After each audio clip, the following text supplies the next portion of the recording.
सूर्य जब रश्मि बिखेरे पौष मास आए, सुखकारी धर्म कर्म का पाठ सिखाए, सजे जीवन की फुलवारी।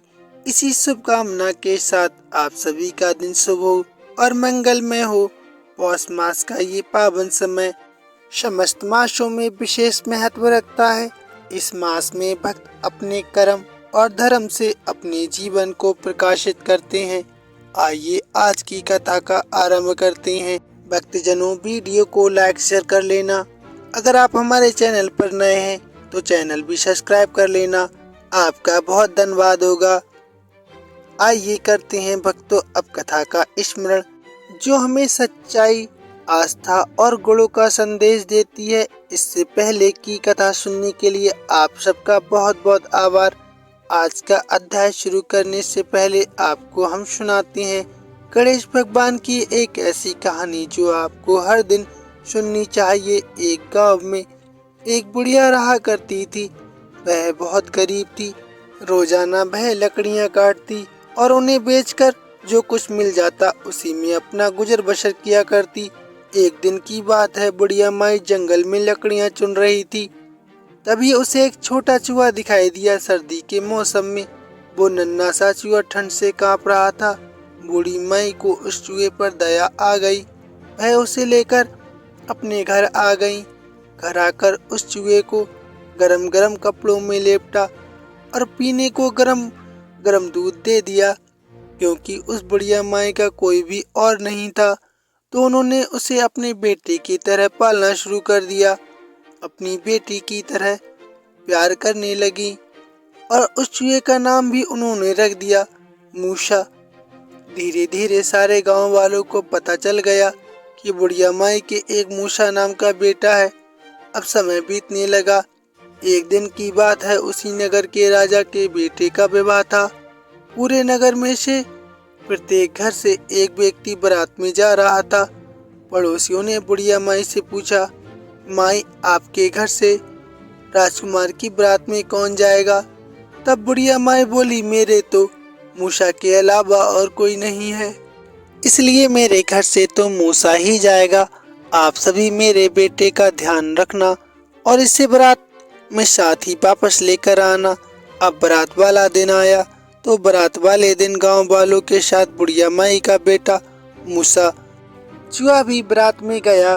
पड़ोसी नगर में जब बारात जा पहुंची, वहां सारे बाराती तालाब में स्नान करने लगे। तब वहीं एक तरफ मूसा भी स्नान करने लगा। तालाब के सामने ही राजा का महल था।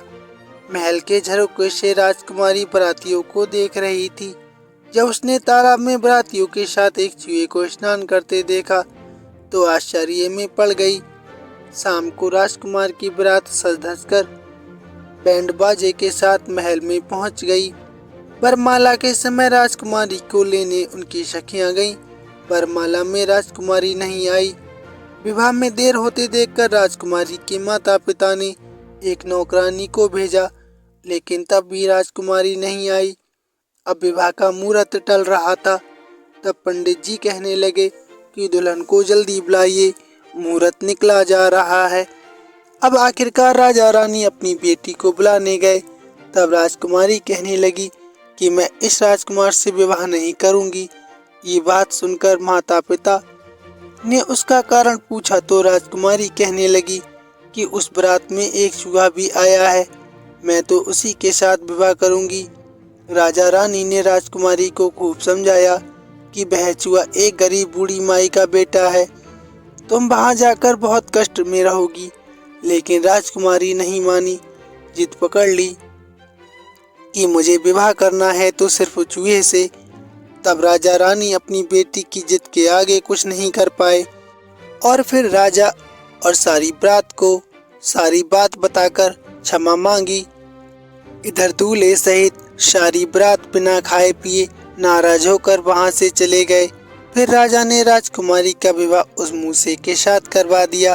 उधर बारात वापस नगर में आई तो बुढ़िया माई ने नगर वालों से पूछा कि तुम सब तो आ गए, परंतु मेरा बेटा मूसा कहाँ है?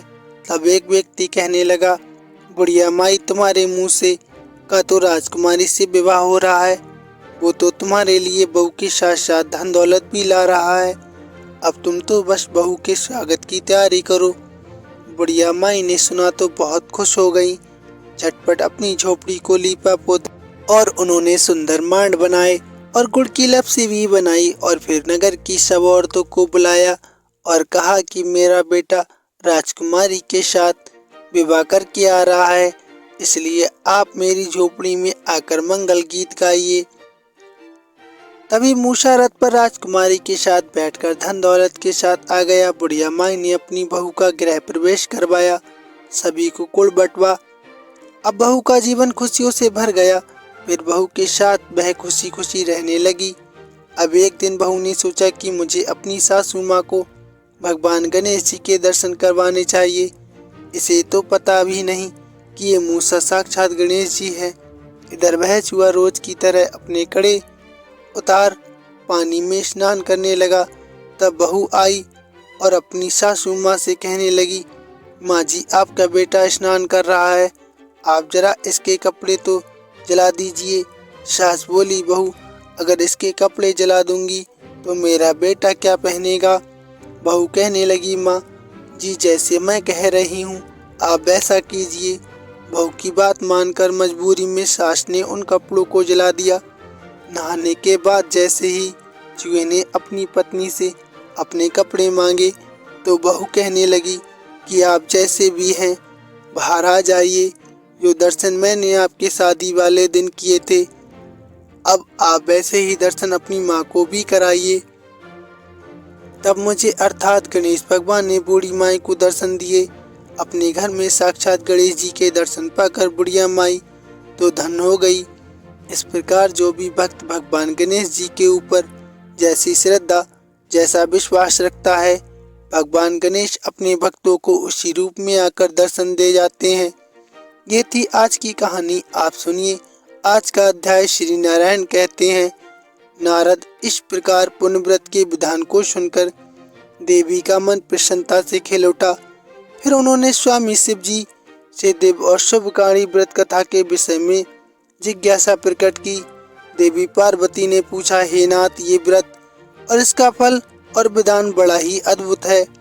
भला किसने इस व्रत को प्रकाशित किया है, इसकी श्रेष्ठ कथा का भी वर्णन कीजिए। तब श्री महादेव जी बोले, प्रिय मनु पत्नी शत्रुपा जो पुत्र के दुख से दुखी थी, ब्रह्मलोक में आकर ब्रह्मा जी से बोली। शत्रुपा ने कहा, हे ब्राह्मण आप तो जगत का धारण पोषण करने वाले और सृष्टि के कारणों के भी कारण हैं, इसलिए आप मुझे ये बतलाने की कृपा कीजिए कि किस उपाय से बांझ को पुत्र उत्पन्न हो सकता है। क्योंकि हे ब्रह्मा जी उसका जन्म ऐश्वर्य और धन सब निष्फल ही होता है। पुत्र जिसके घर पर नहीं होता है, पुत्र के बिना अन्य किसी वस्तु की शोभा भी नहीं होती है। तपस्या और दान से उत्पन्न हुआ पुण्य जन्मांतर में सुखदायक होता है, परंतु पुत्र पिता को इसी जन्म में सुख मोक्ष और हर्ष प्रदान करता है। निश्चय ही पुत्र पुत्र नामक नरक से भी रक्षा करने का कारण होता है। हे ब्रह्मा जी आप पुत्र ताप से संताप्त हुई मुझे अबला को पुत्र प्राप्ति का उपाय बतला दीजिए, तभी इसमें मेरा कल्याण है, नहीं तो मैं अपने पति के साथ वन में चली जाऊंगी। आप इस पृथ्वी को धारण करने वाली धन ऐश्वर्य और राज आदि ग्रहण कीजिए, क्योंकि तात हम दोनों पुत्रहीनों को पुत्र के बिना इन सबसे भला क्या प्रयोजन है। साक्षात ब्रह्मा जी। ऐसा कहकर शत्रुपा फूट फूट कर रोने लगी। तब उसकी ओर देखकर कृपालु ब्रह्मा जी कहने लगे, हे पुत्री जो ऐश्वर्य आदि का कारण रूप संपूर्ण मनोरथ को देने वाला अशुभ कारक है, उस सुखदायक पुत्र प्राप्ति के उपाय का मैं वर्णन करता हूँ। सुनो हे सुव्रत। पूष मास के पक्ष की त्रयोदशी तिथि के दिन शुद्ध काल में सर्वस्व प्रदान करने वाले श्री कृष्ण की आराधना करके इस उत्तम पुण्य व्रत का अनुष्ठान करना चाहिए। कर्ण सखा में इस व्रत का वर्णन भी किया गया है। इसे पूरे वर्ष भर करना चाहिए। ये सारी अभिसिद्धियों को देने वाला और सभी विघ्नों को नाश करने वाला है। व्रत काल में विद्युक्त द्रव्यों का दान करना चाहिए। रोज सुबह नित्य प्रयत्न व्रत करके आप भी श्री कृष्ण के समान पराक्रमी पुत्र प्राप्त करो। ब्रह्मा जी के सुनकर वचन शत्रुपा ने इस उत्तम व्रत का अनुष्ठान किया, जिससे उन्हें प्रवर्त और उत्तानपाद नामक 2 मनोहर पुत्र की प्राप्ति हुई। देवहूति ने इस पुण्यप्रकोप नामक पुत्र प्राप्त किया, जो सर्वश्रेष्ठ सिद्ध और नारायण के अंश से प्रकट हुए थे। शुभलक्षणा अरुंधति ने इस व्रत के करके शक्ति को पुत्र रूप में प्राप्त किया। शक्ति पत्नी को इस व्रत के पालन पराशर नामक पुत्र की प्राप्ति हुई और इस व्रत को अनुष्ठान करके बावन नामक एक पुत्र प्राप्त किया। ऐश्वर्यशालिनी सची ने इस व्रत को करके जयंत नामक पुत्र को जन्म दिया। इस व्रत के करने से उत्तानपाद की पत्नी ने ध्रुव और कुबेर की पत्नी ने नल कुबेर को पुत्र के रूप में प्राप्त किया। इस उत्तम व्रत के पालन से सूर्य पत्नी को मनु और अग्नि पत्नी को चंद्रमा पुत्र रूप में मिले। अंगिरा की पत्नी ने इस उत्तम व्रत का पालन किया, जिसके प्रभाव से उनके पुत्र बृहस्पति हुए, जो देवताओं के आचार्य कहलाते हैं। कल्याणमय गिरिराज नंदिनी, आप भी इस व्रत को करो शुभ। ये व्रत राजेंद्र पत्नियों के लिए सुख साध्य है, देवियों के लिए सुख प्रदान है और साध्वी नारियों के लिए ये प्राणों से भी बढ़कर प्रिय है। महासाध भी इस व्रत के प्रभाव से संपूर्ण देवताओं के ऐश्वर्य स्वयं गोपनीयेश्वर श्री कृष्ण आपके पुत्र होंगे। नारद ऐसा कहकर शंकर जी मौन हो गए और उसके पश्चात परम प्रसन्न हुई देवी पार्वती ने शंकर जी की आज्ञा से फिर उस व्रत का पालन किया। इस प्रकार मैंने तुमसे गणेश जी के जन्म का कारण, जो सुखदायक मोक्ष प्रदान और सार रूप है, वर्णन कर दिया। अब और क्या सुनना चाहते हो? तब नारद जी ने पूछा, हे मुनि श्रेष्ठ, पार्वती जी ने पति की आज्ञा से किस प्रकार उस शुभदायक फल देने वाले व्रत का पालन किया, वह मुझे बतलाइए ब्राह्मण जी। फिर उत्तम व्रत वाली पार्वती जी के द्वारा उस व्रत के पूर्ण किए जाने पर गोपी श्री कृष्ण ने किस प्रकार जन्म धारण किया, वह भी मुझे बताने की कृपा कीजिए। श्री नारायण जी कहने लगे, नारद, शिव जी यद्यपि स्वयं ही तप से विधाता हैं, फिर भी वे पार्वती जी से व्रत की विधि और उसकी दिव्य कथा का वर्णन करके तपस्या करने के लिए चले गए। यद्यपि शिव जी श्री हरि के ही पृथक रूप हैं, फिर भी वे वहाँ श्री हरि की आराधना में लीन होकर उन्हीं के ध्यान में तत्पर होकर श्री हरि की भावना करने लगे। वे सनातन देव ज्ञानानंद में निगमन और परमानंद से परिपूर्ण थे। प्रकट रूप से विष्णु मंत्र के स्मरण में इस प्रकार लीन थे कि उन्हें रात दिन का आना जाना भी ज्ञात नहीं होता। इधर शुभदानी पार्वती जी ने पति के आज्ञा अनुसार हर्षपूर्ण मन से व्रत कार्य के लिए ब्राह्मणों और व्रतियों को प्रेरित किया और व्रत में काम आने वाली सभी वस्तुओं को मंगवाकर शुभ मुहूर्त में व्रत का पालन करना आरंभ कर दिया। उसी समय ब्रह्मा जी के पुत्र भगवान सनत कुमार जी वहां आ पहुँचे। वे तेज मूर्तिवान राशि के थे और ब्रह्मा तेज से प्रज्वलित हो रहे थे। फिर पत्नी सहित ब्रह्मा जी भी प्रसन्नता पूर्वक ब्रह्मलोक से वहां पधारे। अत्यंत भयभीत हुए भगवान महावेश्वर भी वहां आए। नारद, जो क्षीर सागर में शयन करते हैं और जगत के शासक और पालन पोषण करने वाले हैं, जिनके गले में वनमाला लटकती रहती है, जो रत्नों के आभूषणों से विभूषित हैं और जिनके शरीर का रंग श्याम है, विचार भुजाधारी भगवान विष्णु लक्ष्मी जी तथा पार्षदों के साथ बहुत सी सामग्री लेकर रत्न जट विमान पर आरूढ़ हो कर वहां उपस्थित हुए।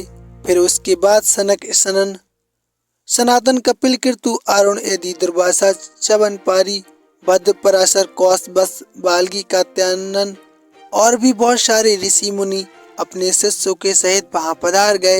हे मुनि, धर्मपुत्र नर नारायण भी वहां आ गए। पार्वती जी के उस व्रत में दिक्पाल देवता, यक्ष, गंधर्व, किन्नर और गणों सहित सभी पर्वत भी उपस्थित थे। फिर भगवान शंकर ने आए हुए सभी अतिथियों को ऊंचे ऊंचे सिंहासन पर बिठाकर उनका आदर सत्कार किया। पार्वती जी के इस व्रत में इंद्र, दाना, कुबेर, कोषाध्यक्ष, स्वयं सूर्य आदेश देने वाले व परोसने के काम पर नियुक्त हो गए थे। उस समय दूध, दही व गुड़, चीनी, तेल और मधु आदि की लाखों नदियां बहने लगी थी। इस प्रकार गेहूं, चावल, जौ और चिवड़ा के पहाड़ लग गए थे। महामाँ ने पार्वती जी के व्रत में कैलाश पर्वत पर सोना, चांदी, मूंगा और मणियों के पर्वत सरीखे ढेर लगे हुए थे। लक्ष्मी जी ने भोजन तैयार किया था, जिसमें परम मनोहर खीर, पूड़ी, अगहनी का चावल और घी से बने हुए तरह तरह के व्यंजन थे। देवऋषि गणों के साथ स्वयं नारायण ने भोजन किया। उस समय 1 लाख ब्राह्मण परोसने का काम कर रहे थे। भोजन कर लेने के बाद जब वे रत्न सिंहासन पर विराजमान हुए, तब परम चतुर लाखों ब्राह्मणों ने उन्हें कपूर आदि से सुवासित पान के बीड़े समर्पित किए। नारद, देवऋषि, सारी सभा ने जब क्षीर सागर में शयन करने वाले भगवान विष्णु रत्न सिंहासन पर आसीन थे, प्रसन्न मुख वाले पार्षद उन पर श्वेत चावल डाला रहे थे। ऋषि, सिद्धि तथा देवगण उनकी स्तुति कर रहे थे। वे गंधर्व के मनोहर गीत सुन रहे थे। उसी समय ब्रह्मा जी की प्रेरणा से शंकर जी ने हाथ जोड़कर भक्ति पूर्वक उन्हें ब्रह्मोस से अपनी अभिष्ट कर्तव्य व्रत के विषय में प्रश्न किया। श्री महादेव जी ने पूछा, प्रभु, आप श्रीनिवास, तप स्वरूप, तपस्या और कर्म के फलदाता, सबके द्वारा पूजित संपूर्ण व्रतों, जापों, यज्ञों और पूजन के बीज रूप से वंचित बस समस्त पापों का नाश करने वाले हैं। हे नाथ, मेरी एक प्रार्थना सुनिए। हे ब्राह्मण, पुत्र शोक से पीड़ित हुई देवी पार्वती का हृदय अत्यंत दुखी हो गया है, अतः वह पुत्र की कामना से परमोपुण्य व्रत करना चाहती हैं। वह व्रत के फल स्वरूप उत्तम पुत्र और पति सौभाग्य की याचना कर रही हैं। इनके बिना उसे संतोष नहीं है। प्राचीन काल में एक बार मेरी निंदा होने के कारण इन्होंने अपने शरीर का त्याग कर दिया था। अब पुनः हिमालय के घर में जन्म धारण किया है। ये सारा वृत्तांत तो आप जानते ही हैं। आप सर्वज्ञ को मैं क्या बतलाऊं। ये तत्व ज्ञान मैं शुभ प्रदायिनी, अपनी भय आज्ञा बतलाइए। नाथ, मैंने सब कुछ निवेदन कर दिया है। अब जो कर्तव्य हो उसे मेरे बताने की कृपा करें, क्योंकि परामर्श पूर्वक किया हुआ सारा कार्य परिणाम में सुखदायक ही होता है। श्री नारायण कहते हैं, नारद, उस सभा में ऐसा कहकर भगवान शंकर ने कमलापति विष्णु की स्तुति की और फिर ब्रह्मा जी के मुख की ओर देखकर वे मौन हो गए। शंकर जी का वचन सुनकर जगदीश्वर विष्णु उठे, हंस पड़े और हितकाक तथा नीतिपूर्ण वचन कहने लगे कि हे शिव जी, आपकी पत्नी जो संतान प्राप्ति के लिए उत्तम व्रत करने चाहती हैं, वह व्रतों का सार, तत्व स्वभाव का बीज, सबके द्वारा आसादित सुखदायक, सुख का सार और मोक्षप्रद है। शंकर जी, उत्तम व्रत का आचरण करने वाली साध्वी शिवा पुण्य नामक व्रत का अनुष्ठान अवश्य करें। इस व्रत के पालन से सहस्त्र राजस यज्ञों का पुण्य प्राप्त होता है। त्रिलोचन, इस व्रत में सहस्त्र यज्ञों के समान व्यय होता है, इसलिए ये व्रत सभी साध्वी महिलाओं द्वारा साध नहीं है। इस पुण्य व्रत के प्रभाव से स्वयं गोलोक श्री कृष्ण पार्वती जी के गर्भ से उत्पन्न होकर आपके पुत्र होंगे। वे कृपा निदान स्वयं समस्त देवगणों के ईश्वर है, इसलिए त्रिलोकी गणेश नाम से विख्यात होंगे, जिनके स्मरण मात्र से ही समस्त विघ्नों का नाश होगा। इस कारण उन विभु का नाम विघ्न हर्ता हो जाएगा, क्योंकि पुण्य व्रत में उन्हें तरह तरह के द्रव्य समर्पित किए जाते हैं, जिन्हें खाकर उनका उदर लंबा होता जाता है, इसलिए वे लंबोदर भी कहलाएंगे। शनि की दृष्टि पड़ने से सिर कट जाने पर पुनः हाथी का सिर जोड़ा जाएगा, इस कारण उन्हें गजानन भी कहा जाएगा। परशुराम जी के फरसे में जब इनका एक दांत टूट जाएगा, तब ये अवश्य एक दंत नाम वाले होंगे। वे ऐश्वर्यशाली शिशु संपूर्ण देवगणों के, हम लोगों के और जगत के परम पूज्य होंगे। मेरे वरदान से उनकी सबसे पहले पूजा होगी। संपूर्ण देवों की पूजा के समय सबसे पहले उनकी पूजा करके मनुष्य बिना किसी विघ्न बाधा के पूजा के फल को पालेगा, अन्यथा उसकी पूजा व्यर्थ हो जाएगी। मनुष्यों को चाहिए कि श्री गणेश, सूर्य जी, श्री विष्णु, शंभु, अग्नि और दुर्गा, इन सब की सबसे पहले पूजा करे, फिर अन्य देवताओं का पूजन करे। गणेश जी का पूजन करने पर जगत के विघ्न निर्मूल हो जाते हैं। सूर्य की पूजा से रोग आदि समस्त बाधाएं खत्म हो जाती हैं, पापों का नाश हो जाता है, यश और ऐश्वर्य की वृद्धि होती है। शंकर जी का पूजन तत्व ज्ञान के विषय में परम तृप्ति का बीज है। अग्नि का पूजन करने से बुद्धि की शुद्धि उत्पादक कहा गया है। ब्रह्मा जी के द्वारा संस्कृत अग्नि की पूजा से मनुष्य अंत समय में ज्ञान मृत्यु को प्राप्त कर लेता है और शंकरा अग्नि के सेवन से दाता और भोक्ता होता है। दुर्गा जी की अर्चना हरि भक्ति प्रदान करने वाली और परम मंगलदायिनी होती है। इनकी पूजा बिना अन्न की पूजा करने से वह पूजन विपरीत हो जाती है। महादेव त्रिलोकी के लिए यही क्रम प्रत्येक कल्प में निश्चित है। ये देव निरंतर विद्वान रहने वाले नित्य और सृष्टि पारायण है। उस सभा के बीच ऐसा कहकर श्री हरि मौन हो गए। उस समय देवता ब्राह्मण और पार्वती जी सहित शंकर जी परम प्रसन्न हुए। हरे कृष्णा। आज के अध्याय में बस इतना ही। इसके आगे की कथा आप सभी अगले अध्याय में सुनेंगे। प्रेम से बोलिए जय शिव, जय नारायण, जय गणेशाय नमः, जय ब्रह्मा जी। धन्यवाद भक्तजनों।